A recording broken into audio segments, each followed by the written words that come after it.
Graça e a paz do Senhor Jesus. Olha nós aqui de novo, né? Que bênção, mais uma semana juntos. E vamos agora, depois desse tempo tão gostoso de adoração, estudar um pouco da palavra de Deus. Já já tem comunhão lá embaixo. Se você não sabe, hoje tem um cardápio incrível lá na nossa cantina. Não fique de fora. Passe um tempo aqui conosco também, conversando, sente em uma mesa. Esse tempo também é muito importante para todos nós. Nós estamos numa série de mensagens, simplesmente igreja. Estamos no mês de aniversário da nossa igreja.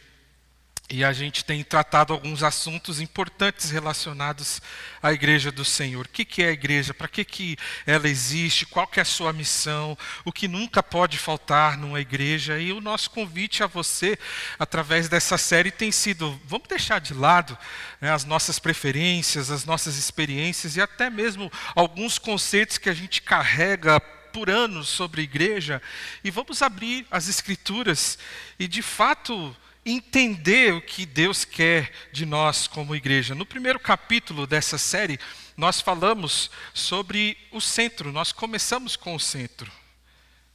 Gente, tá funcionando aí? Tá, né? Ah, tá. Agora mudou lá. Obrigado. Nós vimos que toda igreja, ela gira em torno de alguma coisa, mas uma igreja verdadeiramente saudável, ela precisa estar centrada no Evangelho. Então, olhando para a igreja de Tessalônica, nós encontramos 3 evidências de uma igreja centrada no Evangelho. Vidas são transformadas, Cristo é imitado e o Evangelho é anunciado. Já no segundo capítulo dessa série, nós estudamos sobre uma igreja sem pedras nas mãos. A partir do encontro de Jesus com a mulher pega em adultério, nós aprendemos que existem 2 maneiras muito diferentes de lidar com pecadores, né? De um lado estavam os religiosos e eles usavam a Bíblia como arma, eles definiam as pessoas pelo seu pecado, eles expunham a sua vergonha diante de todos e eles ignoravam seus próprios pecados. Não é à toa que quando Jesus falou quem não tem pecado atire a primeira pedra, cada um foi saindo, um a um de cada vez, porque todos tinham pecado. Do outro lado a gente tinha Jesus.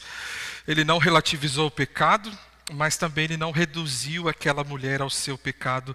Jesus, ele se aproximou antes de exigir mudanças e no final assumiu sobre si a condenação que era daquela mulher.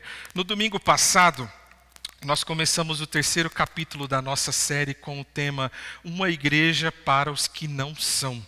Uma igreja para os que não são. E começamos a partir de uma afirmação de Dietrich Bonhoeffer, estudar sobre esse assunto, né? A igreja, ela só é igreja quando existe para os outros. E aqui eu estou fazendo uma recapitulação rápida.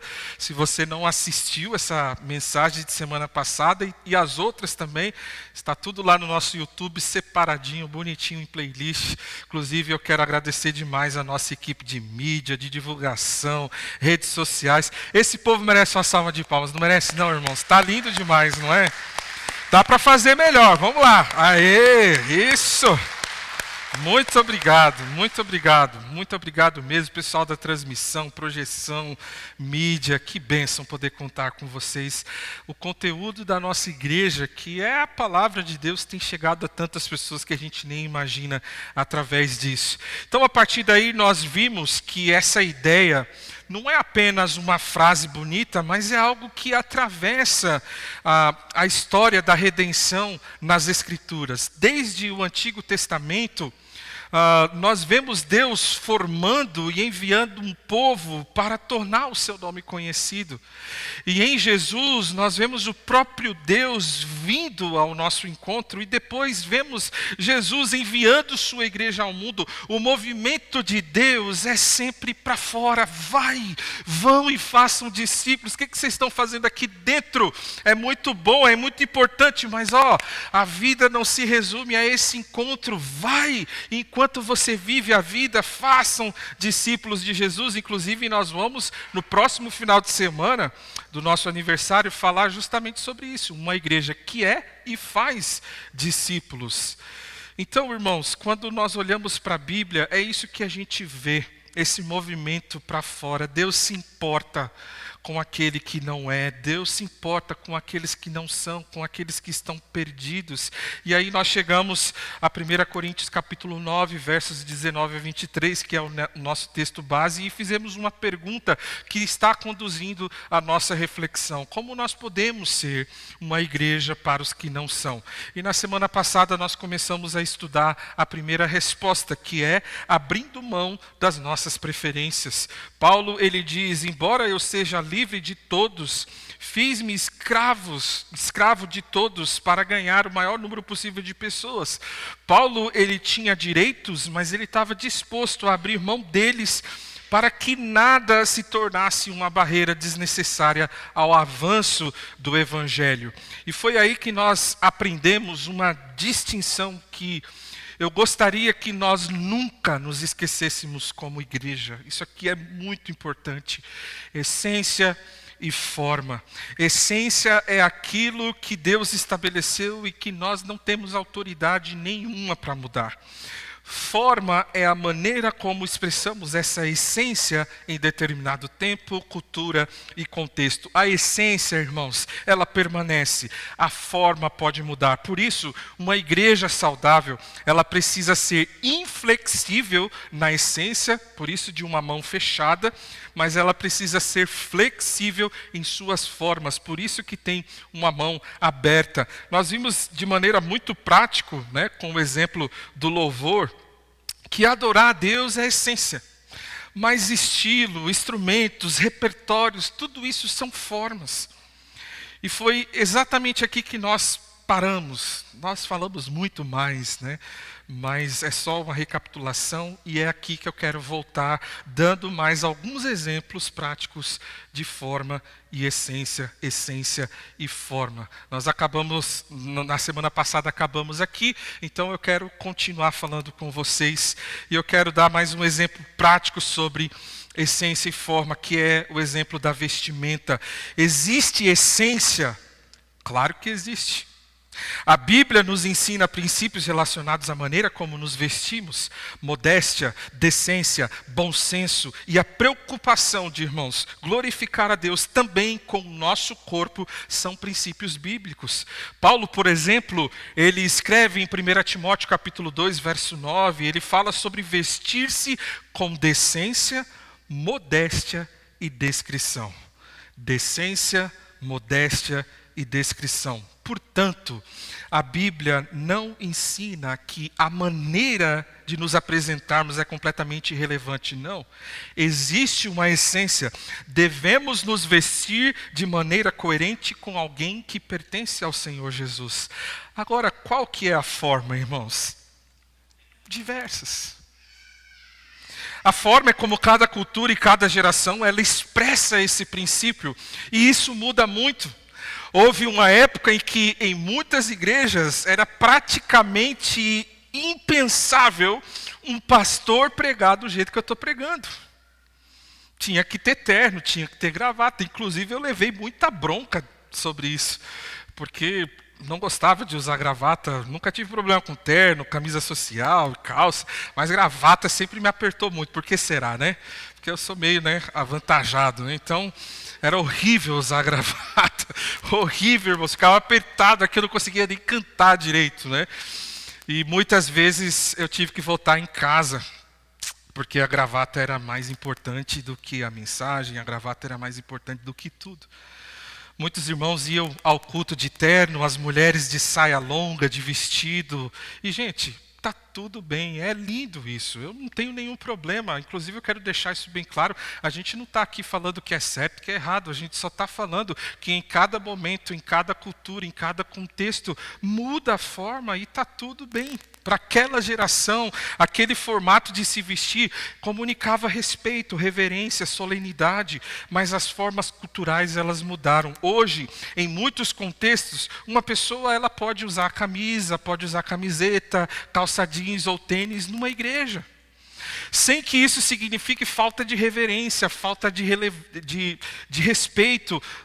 Terno e gravata nunca foram doutrina, foram Continuando, e podem ser uma forma legítima de se vestir, mas não é a única. Inclusive, irmãos, com todo respeito, tem muita calça jeans mais decente do que vestidos e saias.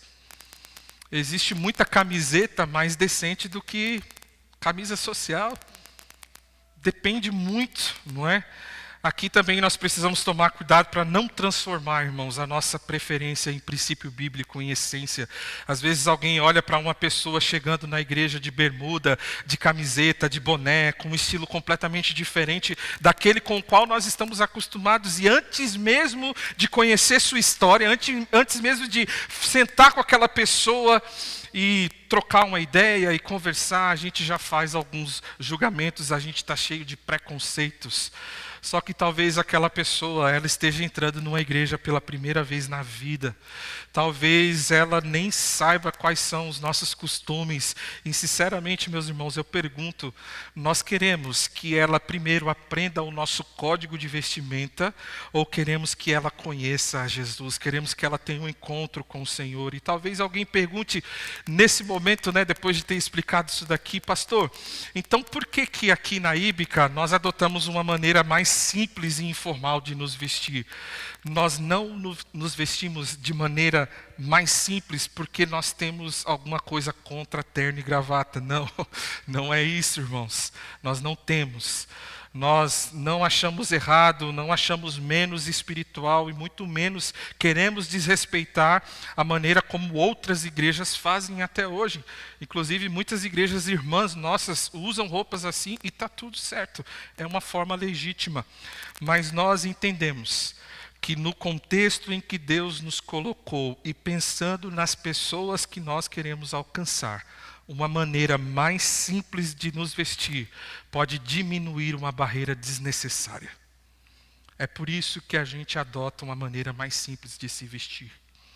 Eu me lembro quando eu estava lá em Campinas e estava revitalizando uma igreja de 40 anos e sem dúvida nenhuma a forma de vestimenta era bem clássica. E aí eu cheguei lá e expliquei para os irmãos que para aquele contexto a gente precisava repensar esse formato. E eu me lembro que eu fui, né, tirando aos poucos, né, deixei de usar terno, deixei de usar camisa social, e aí usava um polo, às vezes uma camiseta. E foi muito interessante porque alguns irmãos olhavam e falavam, meu Deus, que absurdo, Senhor. Mas, irmãos, quando a gente olhava para os nossos visitantes, era muito bacana, porque eu ficava lá atrás cumprimentando todo mundo, e as pessoas vinham me cumprimentar, e elas falavam bem assim, você é o pastor? Aí eu, sim, eu sou o pastor, né? Porque, tipo, pela roupa não dá para saber, né? Você se veste igual a todo mundo. E é exatamente isso que quebrou muitas barreiras para a gente alcançar pessoas onde nós estávamos. As pessoas olhavam para mim e diziam, o pastor é gente como a gente. O pastor se veste como todos os homens da igreja se vestem. Ele não é diferente por causa da roupa que ele veste. Eu lembro uma vez, irmãos, que ainda pastoreando aqui no Parque Residencial Cocaia, num sábado à tarde, a gente decidiu fazer um evangelismo ali, naquele centrinho ali do Cocaia, sabe? Onde tinha Marabras, Compre Bem ali e tal. Ali era sempre muito movimentado, muita coisa de comida para vender, então a gente foi lá com os nossos jovens e adolescentes e a gente abordava os comerciantes e conversava com as pessoas que estavam ali comprando alguma coisa, enquanto saía o lanche, a gente apresentava o evangelho. E no estacionamento do Compre Bem ali, hoje não é mais Compre Bem, é Extra, né? É Extra, pois é, vocês veem que eu estou velho, né? Então, ali no estacionamento nós encontramos um adolescente, um junior e uma criança, eles eram irmãos, eles estavam vendendo balas ali para trazer o sustento para casa. A gente falou do evangelho para eles e nós os convidamos para ir na nossa igreja no dia seguinte, que era domingo. Passamos o endereço para eles ali rapidinho. E eu estava na porta da igreja ajudando enquanto o culto estava começando. E aí aquelas 3 crianças chegaram e quando elas chegaram na porta, eu os cumprimentei. E aí eu falei, que bom que vocês vieram, nossa, eu nem imaginava que vocês iam conseguir vir e tal, e dei aquele abraço. E aí eu falei, entrem, fiquem à vontade. Irmãos, o mais velho foi na frente, quando ele chegou na porta, ele abriu os braços assim para não entrar. E ele fez, e eu falei, não, pode entrar, por favor. A gente estava esperando vocês. E aí ele me disse uma coisa que eu nunca mais esqueci. Ele falou, eu não tenho roupa para entrar aqui. Não tenho. E a gente tentou de tudo, irmãos, para mudar a ideia deles e falar, vocês são bem-vindos. Mas eles não entraram. Naquele dia eu fui para casa muito frustrado. E eu fiz uma oração para Deus assim. Eu falei, Deus, se o Senhor de fato está me chamando para o ministério, eu quero pastorear um dia uma igreja, onde a vestimenta nunca será barreira para as pessoas entrarem. E eu louvo a Deus, porque desde quando eu cheguei aqui na Íbica, eu encontrei uma igreja assim, simples, onde as pessoas que entram aqui, elas não se sentem constrangidas, porque o povo é simples. Vocês estão dando risada aí, o que aconteceu, gente? O Cassiano? Então, aí o Cassiano já é um exemplo assim muito extremo, né? Você está de chinelo hoje, Cassiano? Tá. Você sabia que eu usei o seu exemplo semana passada? Tinha um visitante aqui semana passada. Olha só, irmãos, a gente pensa que é coisa boba, né? Coisa simples, mas eu abracei ele e falei, seja bem-vindo, que bom que você veio e tal. E aí ele falou, pastor, você me desculpa, eu não vi vestido direito, estou até de chinelo. O Cassiano estava passando na hora, gente. Falei, meu irmão, não tem problema não, rapaz. Aqui, membro aqui da nossa igreja, tá de chinelo, não tem problema. Aqui todo mundo é bem-vindo.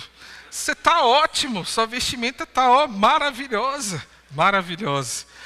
Eu me lembro do testemunho do Gil, ele sempre comenta que quando ele foi convidado para vir aqui na Íbica, aí ele falou bem assim, olha, se eu chegar lá, tiver todo mundo de terno e gravata, essas roupas assim chique, eu não vou nem ficar, vou entrar e vou embora, não foi, Gil? Assim?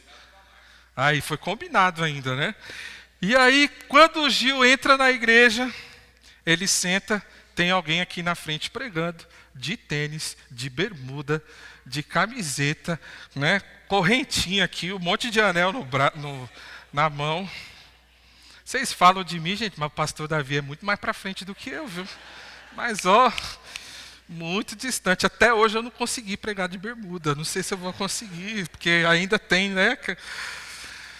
E aí isso foi um grande instrumento de Deus para que o Gil e a família toda continuassem aqui. Todos se renderam ao Senhor, porque são barreiras que a gente precisa tirar da frente. São muros que a gente precisa quebrar, irmãos. Forma e essência. Nós estamos escolhendo uma forma que nós acreditamos comunicar melhor a essência, as pessoas que Deus nos chamou para alcançar. Nós queremos preservar, sim, a essência, a modéstia, a decência, o bom senso, a reverência. Inclusive, eu peço que você que é discípulo de Jesus, não chame a atenção para você através da sua vestimenta. Porque quando você faz isso, você deixa de apontar para Jesus. Nós não queremos abrir mão disso. Tome cuidado com a roupa que você veste, isso comunica muito. Queremos ser simples, mas ao mesmo tempo queremos respeitar. Queremos apontar as pessoas para Cristo e não para nós mesmos, através da roupa que nós estamos vestindo. Talvez eu seja diferente deles em muitas coisas, mas eu posso chegar perto. Esse é o pensamento de alguém que entra numa igreja onde as pessoas se vestem de maneira simples como qualquer outro. Vamos para mais um exemplo prático? Eu acho que esse eu vou encontrar alguns inimigos aqui, viu? Esse aqui eu acho que eu vou pisar no calo aí de algumas pessoas. Vamos lá, mas não tem problema não. Depois eu te dou um beijo, um abraço, está tudo certo, viu? Não saia da igreja chateado comigo. Muito bem. Vamos falar sobre o ensino, irmãos. Qual que é a essência? A igreja ela precisa ensinar fielmente a palavra de Deus. Isso é inegociável. Jesus ordenou que fizéssemos discípulos, ensinando-os a obedecer a tudo que eu lhes ordenei. Paulo ele diz a Timóteo: pregue a palavra. Portanto, uma igreja, ela pode mudar muitas coisas, mas jamais pode deixar de ensinar as Escrituras com fidelidade, profundidade e clareza. Essa é a essência. Agora, qual é a forma?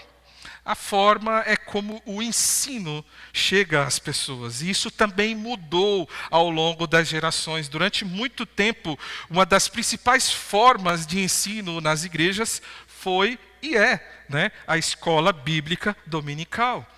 Domingo, classes separadas, professor, revista ou apostila, alunos sentados em um período determinado para estudar. E essa continua sendo uma forma excelente. Nós mesmos utilizamos e valorizamos muito a EBD aqui na Íbica, inclusive se você não participa, deveria participar. Mas eu preciso dizer uma coisa: EBD não é essência. EBD é forma. Olha o silêncio. O ensino bíblico é a essência. Hoje, por exemplo, muitas igrejas, elas perceberam que por causa da rotina das pessoas, contexto, dia a dia, cotidiano, elas podem usar outras formas, irmãos. Algumas igrejas estão oferecendo cursos no formato EAD, em que a pessoa ela acompanha as aulas durante a semana pelo celular, pelo computador, onde e quando puderem. Outras realizam intensivos, separando uma manhã ou o dia inteiro para estudar determinado assunto bíblico, alguma doutrina. Outros trabalham com módulos, cursos de algumas semanas, pequenos grupos, encontros nas casas, conferências, congresso que a gente teve, pouco tempo dos homens. E perceba, uma igreja ela pode ter uma excelente escola bíblica aos domingos. Outra pode oferecer um curso bíblico numa quarta-feira. Outra pode reunir 50 pessoas no intensivo no sábado. Outra pode disponibilizar uma sequência de aulas online para que os seus membros estudem durante a semana. Qual delas está ensinando biblicamente? A resposta é: não depende do formato, depende do conteúdo, da fidelidade às Escrituras, do propósito de formar discípulos. É por isso que nós precisamos tomar cuidado para não dizer ensino bíblico de verdade é na escola dominical. Não, não é. Pode acontecer em outros lugares, pode acontecer de outras formas. Ensino bíblico de verdade é ensino fiel à palavra de Deus. A escola bíblica dominical é uma forma preciosa de fazer isso, mas não é a única, irmãos. E muitas igrejas estão deixando de ensinar os seus membros porque tem apenas um formato. E nós precisamos abrir a nossa cabeça. Tem gente que trabalha no domingo aqui, tem gente que trabalha no comércio, tem gente que trabalha na área da saúde e não pode estar aqui todo domingo. Que tal a gente começar em outros formatos, onde a gente consiga alcançar o máximo de pessoas possível, onde a gente consegue fechar todas as brechas? Eu não consigo estar aqui no domingo, mas tem um grupo de estudo que acontece toda quarta-feira, às 8 horas lá na igreja, você pode participar. Mas quarta-feira eu trabalho, mas os cursos estão sendo gravados e estão sendo disponibilizados no nosso canal do YouTube para você assistir e acompanhar onde, quando você quiser. Perceba, irmãos, que quando a igreja ela perde esse princípio de essência e forma, ela deixa de alcançar muitas pessoas. Ela deixa de ser eficiente em sua missão.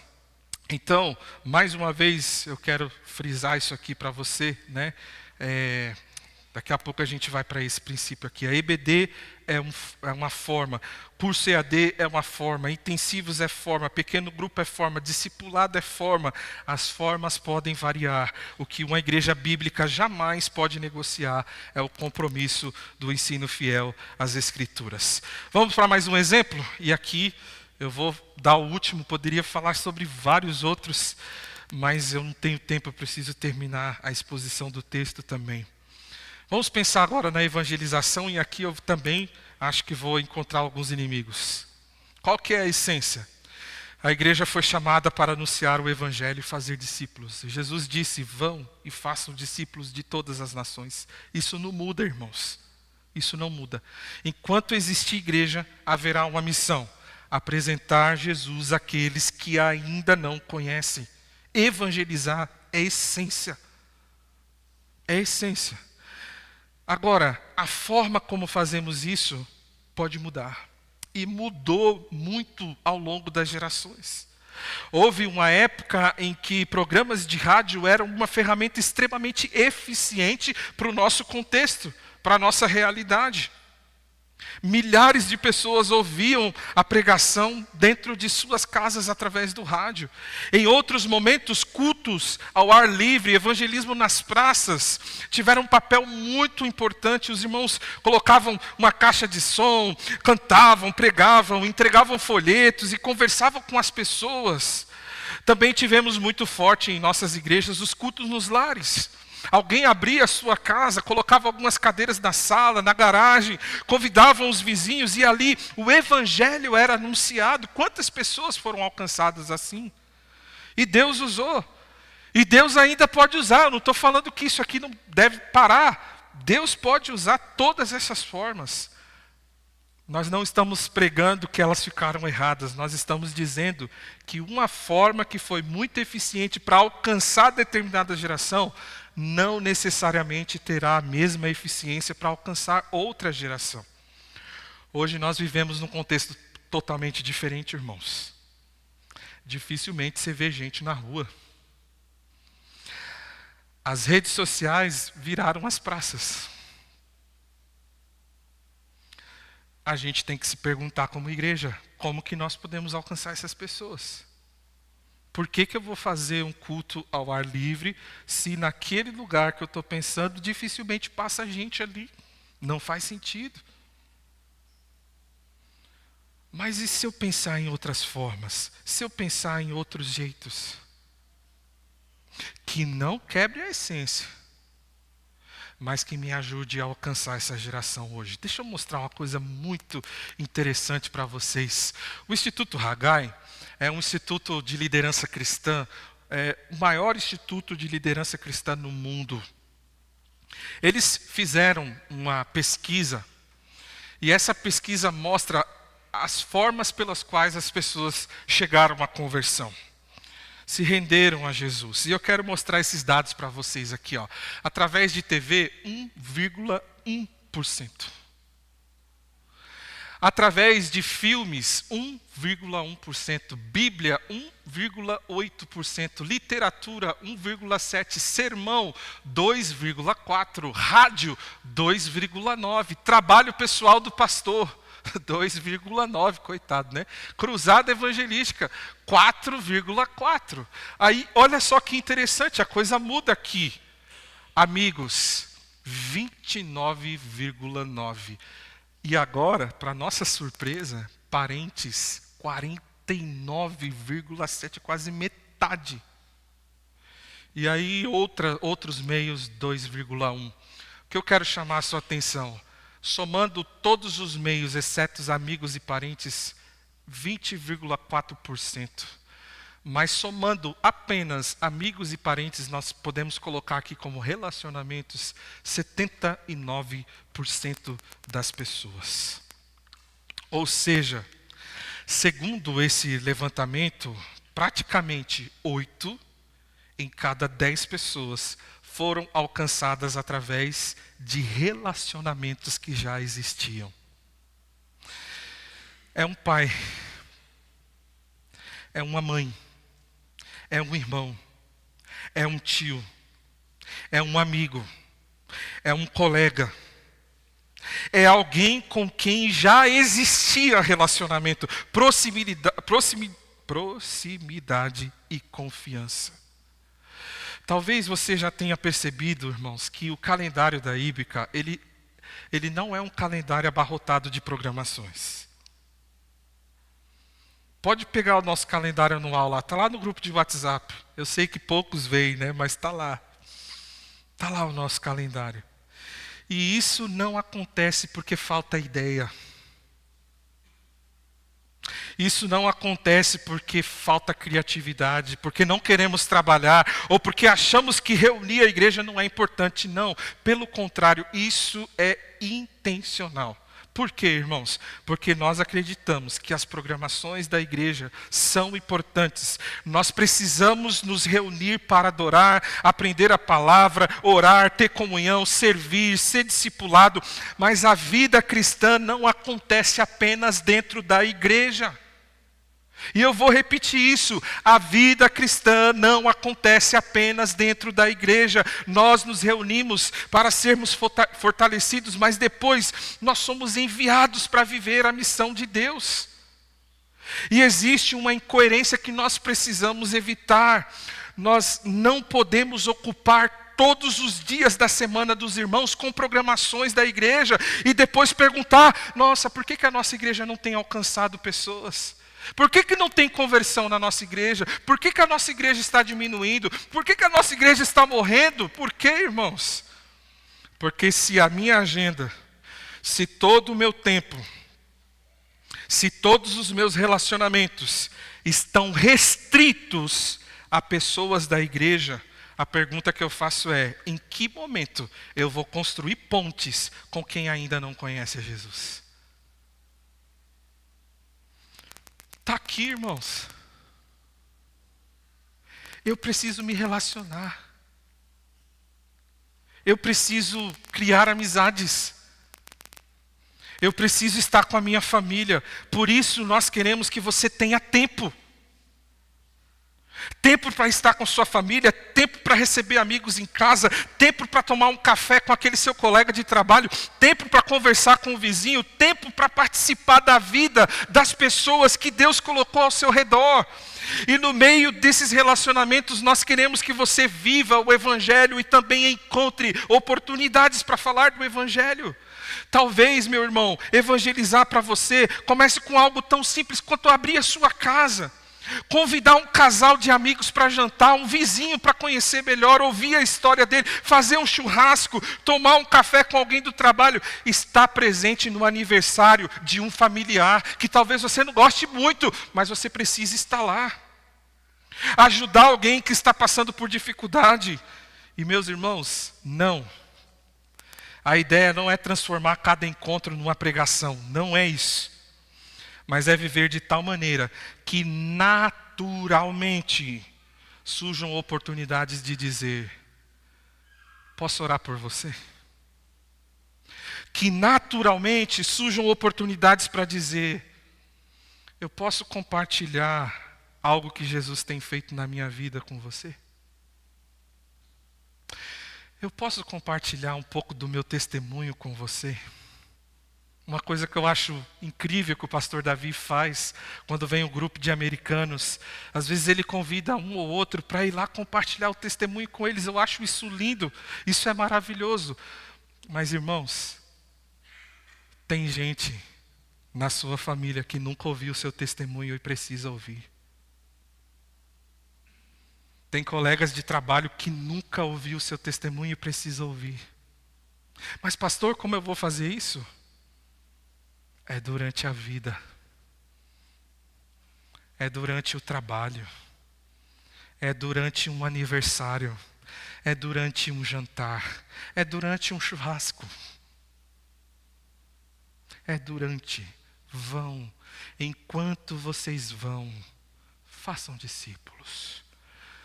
Sabe uma frase, irmãos, que eu queria que você saísse aqui hoje? Vai viver a vida. Não seja um crente que vive dentro da igreja só. Sal e luz, não é aqui que a gente vai ser. Vai viver a vida.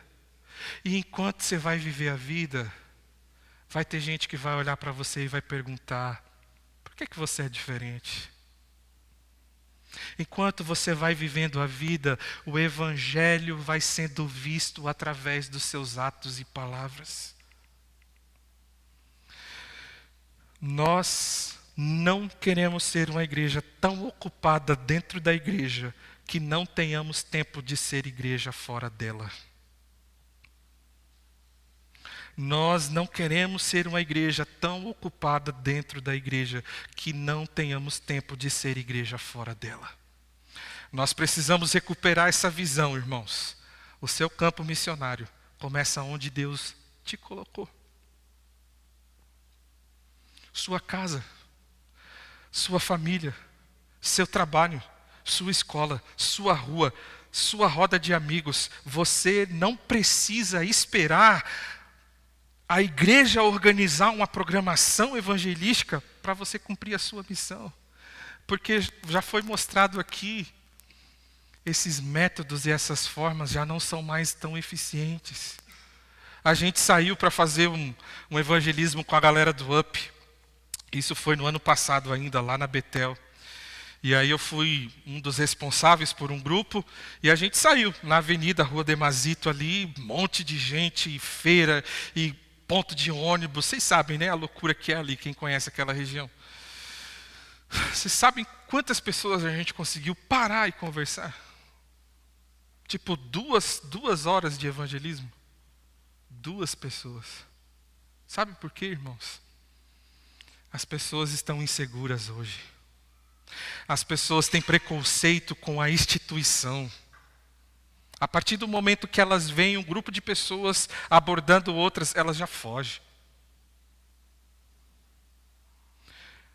Como que nós vamos alcançar essas pessoas? Relacionamento. Conhecendo, ouvindo, acolhendo. Aí sim, as pessoas vão te dar ouvido. E aí sim, nós podemos entrar com a mensagem do Evangelho. Nós não queremos apenas trazer pessoas para as programações da nossa igreja. Nós queremos formar uma igreja que leve Jesus à vida das pessoas. Talvez tem gente que nunca vai entrar no templo de uma igreja. Nunca. Porque, infelizmente, a igreja está envolvida em muitos escândalos. Mas talvez, se você chamar para tomar um café na padaria, essa pessoa vai. E ela vai ouvir o seu testemunho. E ela pode ser alcançada por você, que não está na igreja, mas que está sendo igreja lá fora. Esse é o movimento de Deus, irmãos. Talvez isso possa trazer um certo desconforto para a gente. Talvez isso seja paradoxal. Mas quando nós olhamos para as Escrituras, é isso que nós aprendemos. Eu quero mostrar uma frase para vocês do pastor Jeremias Pereira, uma grande referência para todos os pastores aqui no Brasil. Ele disse o seguinte: a nossa igreja é bíblica. A nossa única regra de fé e prática é a palavra de Deus. Somos contra a tradição que é antibíblica e a favor da tradição que não é contra a Bíblia. Mas também somos uma igreja contemporânea. Nós não vamos mudar a essência, mas vamos mudar o jeito de fazer quantas vezes for necessário. Quantas vezes for necessário. Agora, voltando para o texto, perceba como isso ajuda a gente entender ainda melhor o que Paulo está dizendo. Embora eu seja livre de todos, fiz-me escravo de todos, para ganhar o maior número possível de pessoas. Paulo sabia exatamente aquilo que não podia negociar, mas também sabia aquilo de que poderia abrir mão. E aqui está o confronto para nós, irmãos, do que nós estamos dispostos a abrir mão para que as pessoas conheçam a Jesus. Porque é muito fácil dizer que queremos alcançar pessoas enquanto exigimos que tudo continue sendo feito do jeito que nós gostamos.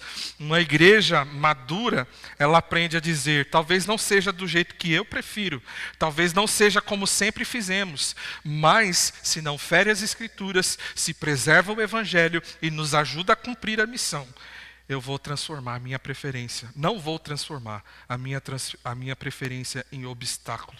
Porque maturidade não é fazer a igreja se parecer cada vez mais comigo.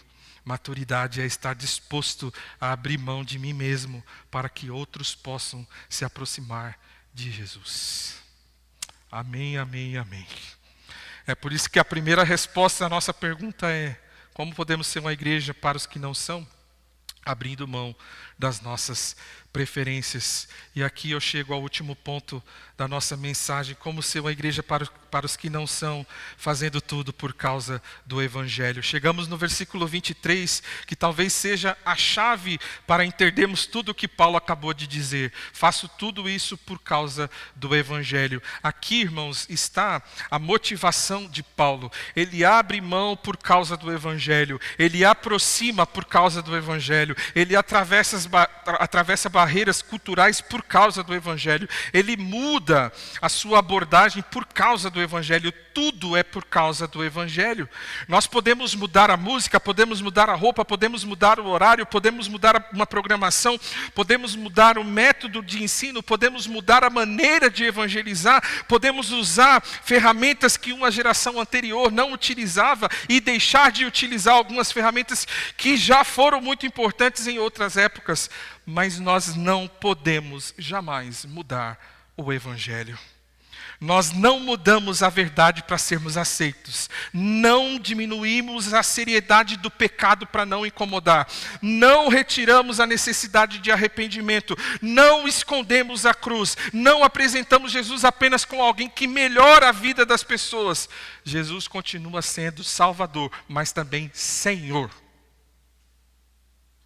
Nós não queremos que as pessoas apenas gostem da nossa igreja, nós queremos que elas conheçam a Jesus. Não queremos apenas que alguém saia daqui dizendo: uau, que igreja legal, eu me senti muito bem aqui. Nós queremos que um dia essa pessoa saia dizendo: eu estava perdido, mas Jesus me encontrou. Foi aqui nesse ambiente, foi nesse corpo, foi nessa família onde Cristo me encontrou e Ele mudou a minha vida, Ele mudou a história da minha família, Ele mudou a história do meu casamento, Ele me deu sentido, Ele me deu propósito. Por isso, irmãos, quando nós mudamos uma forma, não é para parecermos modernos. Quando usamos uma linguagem mais simples, não é para diluir a verdade. Quando nós pensamos em quem está chegando, não é porque nós queremos agradar todo mundo. Não é, irmãos. Quando nós abrimos mão de uma preferência, não é porque as nossas convicções ficaram mais fracas, não. Por que então, pastor? É por causa do Evangelho. É por causa do Evangelho. O Evangelho é o poder de Deus para a salvação de todo aquele que crê. Uma frase que tem me ajudado muito a pensar a igreja, a ser igreja, é a frase desse pastor Steve Andrews. Eu conheci ele há uns 10 anos atrás, no congresso que eu estava participando, e ele fez uma pergunta muito provocativa para nós pastores que estávamos ali. Como seria uma igreja onde a única coisa que ofendesse o não cristão fosse o Evangelho? O Evangelho, irmãos, o Evangelho vai ofender. O Evangelho vai ofender. A cruz confronta o nosso orgulho. O Evangelho diz que somos pecadores, isso ofende demais a gente. Que não podemos salvar a nós mesmos, que precisamos nos arrepender, que Jesus é o único Salvador e que Ele é Senhor sobre a nossa vida. Mas, se alguma coisa tiver que incomodar quem chega aqui, o pedido que eu faço a todos é que seja o Evangelho e não as nossas preferências. Que não seja a roupa que exigimos, que não seja uma linguagem que ninguém entende, que não sejam, irmãos, tradições que transformamos em mandamentos, que não seja a nossa resistência a mudanças, que não seja a maneira como tratamos quem é diferente de nós, que seja o Evangelho. E talvez essa seja uma ótima pergunta para nós como Íbica. Se alguém que não conhece Jesus entrar aqui, o que poderá afastá-los de Jesus? A cruz ou a nossa cultura, as nossas preferências, os nossos dogmas, a gente sempre fez assim? O Evangelho ou as nossas preferências? Jesus ou simplesmente o nosso jeito de fazer igreja? Uma igreja para os que não são remove todas as barreiras. que puder, para jamais remover a única coisa que pode salvar as pessoas: o Evangelho. O Evangelho.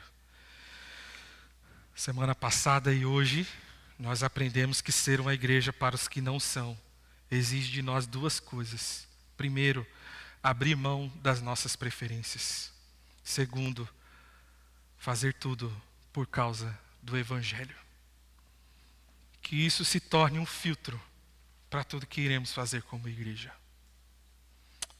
É por causa do Evangelho. É para cumprir a nossa missão. Depois de tudo que vimos, nós precisamos entender isso, irmãos. A igreja não existe. E desculpa a expressão forte, mas eu preciso dizer isso para alguns. A igreja não existe para te agradar. A igreja não existe para entreter crentes. A igreja não existe para satisfazer as minhas preferências, atender os meus gostos, ou fazer tudo do jeito que eu quero. A igreja, ela existe para glorificar a Deus e para cumprir a missão de Deus no mundo.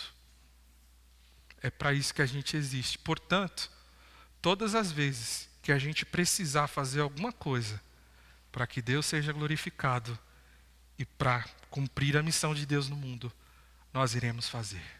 Com a graça, com a bondade, com o auxílio do nosso Senhor. Mas a missão não acontece apenas quando alguém entra aqui. A gente tem preparado a nossa igreja de todas as formas para receber bem aqueles que não são. Mas ela acontece quando nós saímos daqui. Por isso, enquanto vivemos a correria da vida, vamos abrir nossas casas.